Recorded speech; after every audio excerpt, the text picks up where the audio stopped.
Welcome to choice academy. அனைவருக்கும் வணக்கம். என் பெயர் நாகரூபிணி. இப்போ நம்ம பயன்முறை தமிழில் உள்ள ஆட்சித்துறை சொற்களோட தொடர்ச்சியை இந்த வகுப்பில் நம்ம பார்க்கலாம். பாருங்கள், பெண்டிங் அப்படின்னா முடிவுறாத, அதாவது நிலுவையில் உள்ள பணி. நிலுவையில் உள்ள பணி.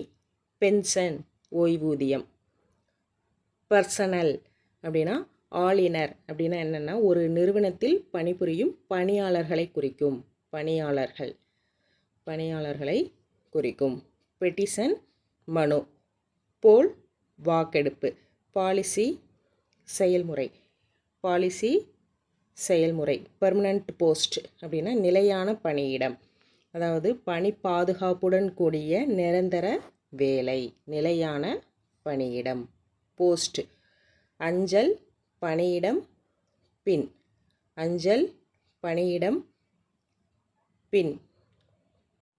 டெம்பரரி போஸ்ட் தற்காலிக பணியிடம், ஒரு குறிப்பிட்ட காலத்திற்கு மட்டும் இருக்கக்கூடிய வேலை. போஸ்ட் மாஸ்டர் அஞ்சலக மேலவர். ப்ரீ அப்படின்னா முன். பிரின்சிபல் அப்படி கொள்கை. பிரின்சிபல் ஒரு கொள்கை. ப்ரிவிலேஜ் தனிச்சலுகை, அதாவது ஒரு நபர் அல்லது ஒரு மக்கள் குழுக்கு கிடைக்கக்கூடிய ஒரு பொதுவான நன்மை அப்படின்னு சொல்லலாம், அல்லது தனிச்சலுகை. ப்ரோபேஷன் அப்படின்னா தகுதிக்கான் பருவம். இது நம்ம ஏற்கனவே பார்த்தது போல தான். ஒருவரை நிரந்தரமாக பணியில் சேர்க்கணும்னா அதற்கு முன்னாடி அவருடைய திறமையை சோதிக்க வழங்கக்கூடிய பயிற்சி காலம். பயிற்சி காலம். வேலையில் சேர்க்கறதுக்கு முன்னாடி அவங்களுக்கு தரக்கூடிய பயிற்சி காலத்தை தான் தகுதிக்கான் பருவம் அப்படின்னு சொல்லுவோம். அதுக்கடுத்து ப்ராப்னா விசாரணை அல்லது ஆய்ந்தாய்வு, அதாவது ஒரு விஷயத்தை பற்றி ஆழமாக விசாரிப்பதை குறிக்கும். ப்ரொசீடிங் செயல்முறைகள் அல்லது நடவடிக்கைகள். ஒரு கூட்டத்திலோ அல்லது நீதிமன்றத்திலோ நடக்கக்கூடிய ஒரு முறையான செயல்பாடுகளை குறிக்கும். ப்ரொசீஜர் நடைமுறை, ஒரு காரியத்தை செய்து முடிக்க என்னென்ன வழிமுறைகளை பின்பற்ற வேண்டும். வழிமுறைகள் என்னது? ப்ரொசீஜர் நடைமுறை, வழிமுறைகள்.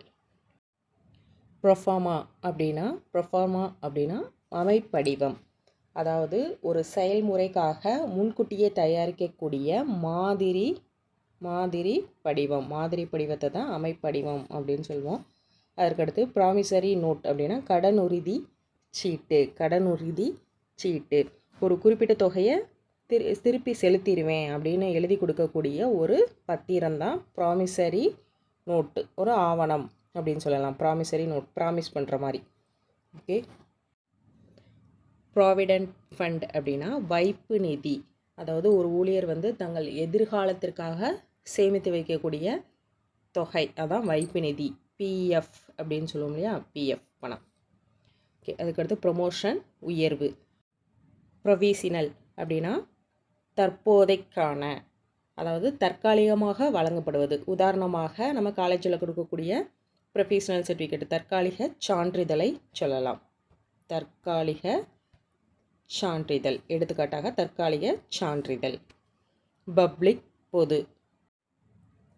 ப்ராபகண்டா அப்படின்னா பரப்பல், ஒரு கருத்து அல்லது கொள்கையை மக்களிடம் கொண்டு போய் சேர்த்தலை குறிக்கும். பப்ளிக் எலெக்ஷன் பொது தேர்தல். பப்ளிசிட்டி செய்தி விளம்பல், ஒரு செய்தியை பரப்புவதை குறிக்கும். விளம்பரப்படுத்துதல், பப்ளிசிட்டி பண்ணுதல். பப்ளிக் சர்வீஸ் அரசு பணி. அதற்கடுத்து பப்ளிக் சர்வீஸ் கமிஷன் அப்படின்னா அரசு பணியாளர் தேர்வாணை குழு. அதாவது அரசு வேலைகளுக்கு தகுதியானவர்களை தேர்ந்தெடுக்கக்கூடிய ஒரு அமைப்பு. எடுத்துக்காட்டாக தமிழ்நாடு பப்ளிக் சர்வீஸ் கமிஷனை சொல்லலாம். டிஎன்பிஎஸ்சியை சொல்லலாம். ஓகேங்களா. அதற்கடுத்து குவாலிஃபிகேஷன்னா தகுதி, கல்வி தகுதி அல்லது ஒரு வேலையை செய்வதற்கான தகுதியை குறிக்கும். குவாலிஃபையிங் சர்வீஸ் அப்படின்னா தகுதி பெறு பணி.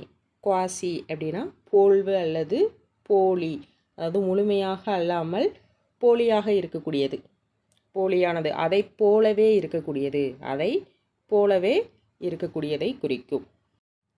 குவாரம் அப்படின்னா கோரன் அப்படின்னா குறைந்தபட்ச எண்ணிக்கை, ஒரு கூட்டத்தை முறையாக நடத்துவதற்கு அவசியமாக இருக்கக்கூடிய உறுப்பினர்களின் குறைந்தபட்ச எண்ணிக்கையை குறிக்கும், குறைந்தபட்ச எண்ணிக்கையை குறிக்கும். அதுக்கடுத்து கொட்டேஷன் விலைப்புள்ளி, விலைவாசி, மேற்கோள், விவரம் அப்படின்னு சொல்லலாம். அதாவது ஒரு பொருளை விற்பனை செய்ய அல்லது ஒரு பணியை செய்ய எவ்வளவு செலவாகும் என்பதை முறையாக கொடுக்கப்படும் விலை விவரம், விலை விவரத்தை குறிக்கும். கொட்டேஷன் விலைப்புள்ளி, விலைவாசி, மேற்கோள், விவரம். ரேஞ்ச் அப்படின்னா சரகம், அதாவது வரம்பு. ரெட்டிஃபிகேஷன் ஏற்பளித்தல் அல்லது ஏற்பு தரல், முன்னரே எடுக்கப்பட்ட ஒரு முடிவு அல்லது ஒப்பந்தத்தை அதிகாரப்பூர்வமாக உறுதிப்படுத்துதலை குறிக்கும். ரெட்டிஃபிகேஷன் ஏற்பளித்தல் அல்லது ஏற்பு தரல். ரெக்கக்னேஷன் அறிந்தேற்பு அப்படின்னா அங்கீகாரம் அளித்தலை குறிக்கும், அங்கீகாரம். ரெக்கார்டு பதிவுறு, பதிவு செய்தலை குறிக்கும். ரெக்கார்டு ஆஃபீஸ் அப்படின்னா ஆவண காப்பகம், ஆவண காப்பகம், முக்கியமான கோப்புகளை பாதுகாப்பாக வைக்கக்கூடிய இடம், ஆவண காப்பகம். ரீடு பார்வை, ரெக்கவரி திரும்ப பெறல், ரெக்யர்மெண்ட் ஆள் எடுப்பு, ஒரு நிறுவனத்தில் காலியாக உள்ள பணியிடங்களுக்கு புதிய பணியாளர்களை தேர்ந்தெடுக்கும் முறை, ஆள் எடுப்பு. ரெஃபரன்ஸ் பார்வை, ரீஃபண்ட் திரும்ப கொடுத்தல், ரீஃபண்ட் திரும்ப கொடுத்தல். ரெகுலரைஸ் முறைப்படுத்துதல், தற்காலிகமாக இருந்த ஒரு விஷயத்தை விதிகளுக்குட்பட்டு முறைப்படி மாற்றுவதை குறிக்கும், முறைப்படுத்துதல். அதற்கடுத்து ரெகுலேஷன், ரெகுலேஷன் அப்படின்னா சட்டத்திட்டம், ரூல்ஸ் அண்ட் ரெகுலேஷன் அப்படின்னு சொல்லுவோம் இல்லையா, சட்டத்திட்டம். ரீஇன்ஸ்டேட்டட் அப்படின்னா மீள் அமர்த்தல், மீள அமர்த்தல், அதாவது பணியிலிருந்து நீக்கப்பட்ட அல்லது இடைநீக்கம் செய்யப்பட்ட ஒருவரை மீண்டும் அதே பணியில் அமர்த்துவதை குறிக்கும். ரிலீவ் விடுவி.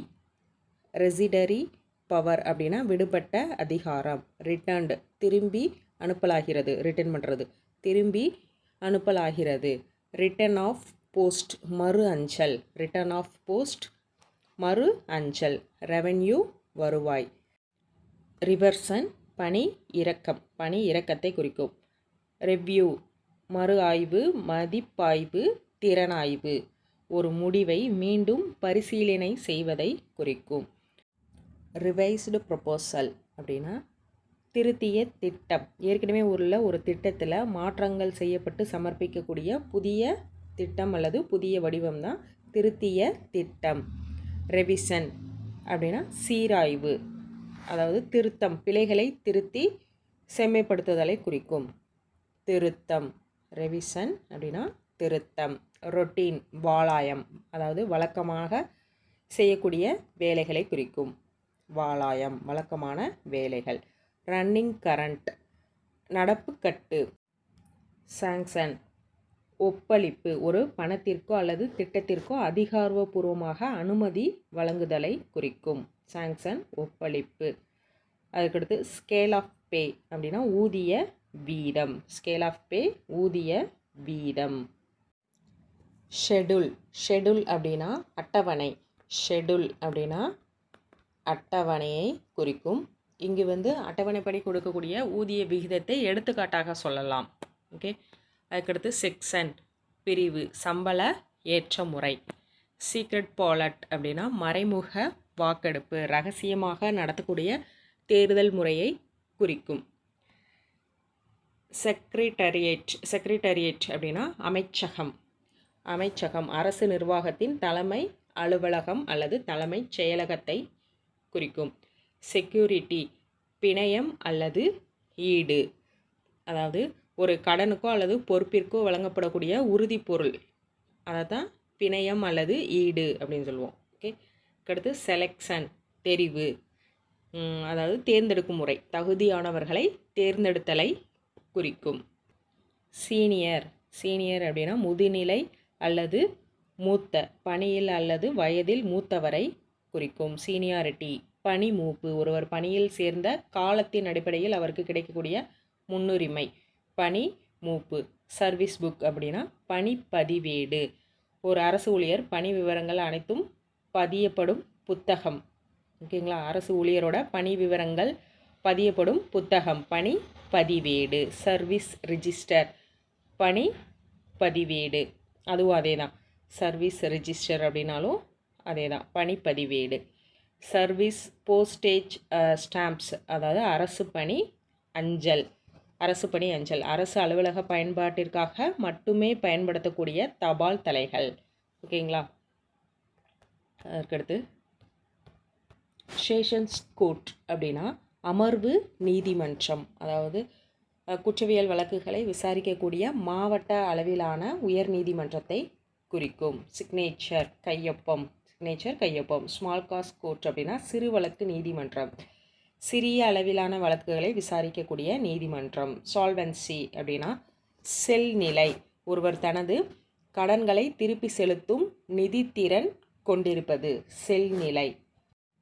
ஸ்பேர் காப்பீஸ் உறுதி நகல்கள். ஸ்பெஷல் சிறப்பு, ஸ்பெஷல் கேஸ் தனி வகை, ஸ்பெஷல் கேஸ் தனி வகை, ஒரு தனித்துவமான விதிவிலக்கான வழக்கை குறிக்கும். ஸ்டாம்ப் முத்திரை வில்லை, தபால் தலை அப்படின்னு சொல்லலாம். ஓகே, அதற்கடுத்து டேட் ஸ்டாம்ப் அப்படின்னா தேதி முத்திரை, தேதியை குறிப்பிடும்.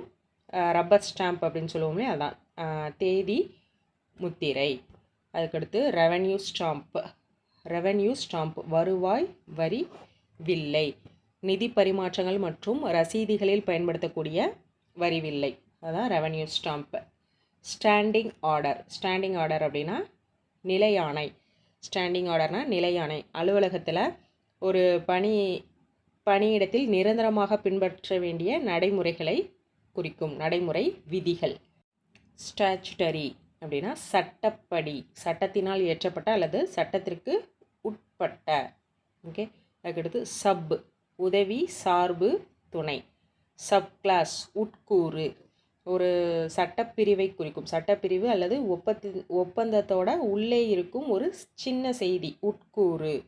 ஓகேங்களா, எடுத்துக்காட்டாக சட்டப்பிரிவை சொல்லலாம் உட்கூறு.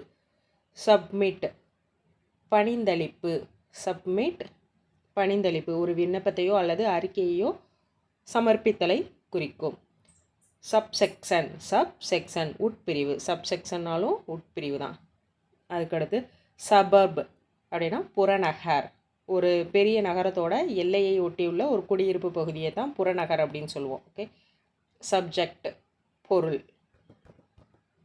அதுக்கடுத்து சாண்ட்ராய் அப்படின்னா சில்லறை, சில்லறை இனங்கள், அதாவது சிறிய சிறிய செலவுகளை குறிக்கும். சூப்பர் ஆனுவேஷன் அப்படின்னா வயது முதிர்வு, ஓய்வு பெறும் வயதை குறிக்கும், பணியிலிருந்து ஓய்வு பெறுதலை குறிக்கும்.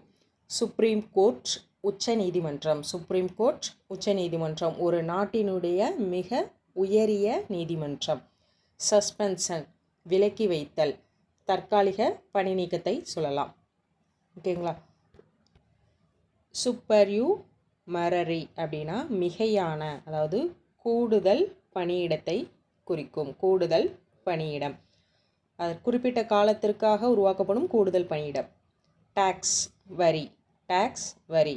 டெர்மினேஷன் துண்டிப்பு அல்லது நீக்கம், ஒருவரின் பணியை அல்லது ஒப்பந்தத்தை முடிவுக்கு கொண்டு வருதலை குறிக்கும். ட்ரெயினி பயிலுனர், ஒரு வேலையை முறையாக கற்றுக்கொள்வதற்காக பயிற்சியில் இருக்கக்கூடிய நபர் பயிலுனர். ட்ரெஸரி கருவூலம், அரசு கருவூலம். ட்ரையல் பேலன்ஸ் அப்படின்னா இருப்பு சோதனை பட்டியல், இருப்பு சோதனை பட்டியல், அதாவது வரவு பற்று வரவுலாம் சரியாக உள்ளதா என சரிபார்க்க தயாரிக்கப்படும் பட்டியல் தான் ட்ரையல் பேலன்ஸ், இருப்பு சோதனை பட்டியல். டைப்பிஸ்ட் தட்டச்சர். யூனிட்னா அலகு அல்லது பகுதி. வேக்கன்சி காலியிடம். விசா நுழைவு அல்லது இசைவு. வவுச்சர் செலுத்துச்சீட்டு, ஒரு பண பரிமாற்றம் நடந்ததற்கான ஆதாரமாக வழங்கப்படும் ரசீது. வார்டு காப்பாளர். வியரண்டியர் தேய்மானம், ஒரு பொருளை தொடர்ந்து பயன்படுத்துவதால் ஏற்படக்கூடிய மதிப்பு குறைவை குறிக்கும். தேய்மானம். வித்ரால் திரும்ப பெறல். ரைட் ஆஃப் அப்படின்னா செல்லெழுதல், அதாவது வசூலிக்க முடியாத கடன்களை அல்லது நஷ்டங்களை அந்த கணக்கு புத்தகத்திலிருந்து நீக்குதல், செல்லெழுதல்.